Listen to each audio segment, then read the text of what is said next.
Raphaël, marié au premier regard, arnaqué et épuisé, je n'ai plus de force.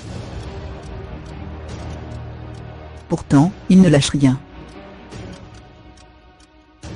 2700 km déjà parcourus, 160 heures passées sur son vélo, et plus de 20 000 mètres de dénivelé réalisés. Raphaël, candidat de marié au premier regard, qui avait épousé Caroline sur M6, continue son pari fou. Un tour de France en VTT afin de récolter des fonds pour l'association Retina France, qui s'occupe de malades atteints de dégénérescence rétinienne. Il y a quelques jours, le candidat a failli abandonner. Il nous raconte ce qu'il s'est passé.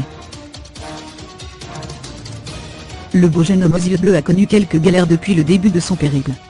Malgré tout, il compte arriver chez lui le 19 mars, notamment pour être présent pour l'anniversaire de son filleul. Pour ce faire, il ne prendra qu'1 jour de repos. C'est très dur, tous les jours j'avais envie de repartir et j'avais la niaque. Mais lors de mon séjour à Paris, j'ai perdu ça. J'avais 4 jours de repos, des proches sont venus me voir, et j'ai appris que ma cagnotte avait été piratée.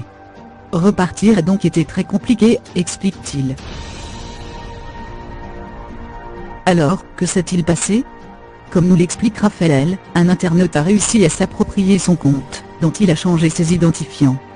Après avoir tenté de régler le problème tout le week-end en entrant en contact avec les responsables du site internet, en vain puisque les bureaux étaient fermés, c'est finalement lundi que les choses se sont dénouées.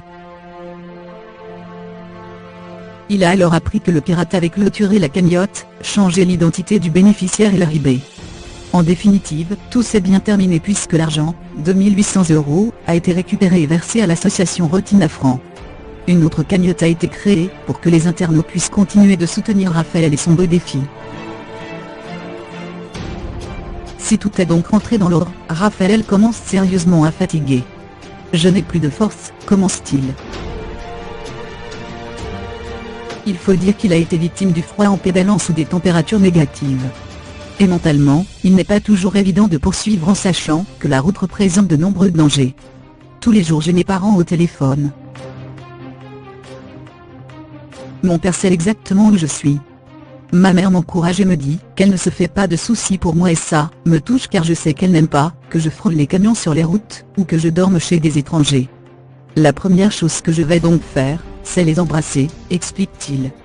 Et de conclure, ce voyage m'a fait réaliser que mon amour pour ma famille et mes amis est encore plus fort.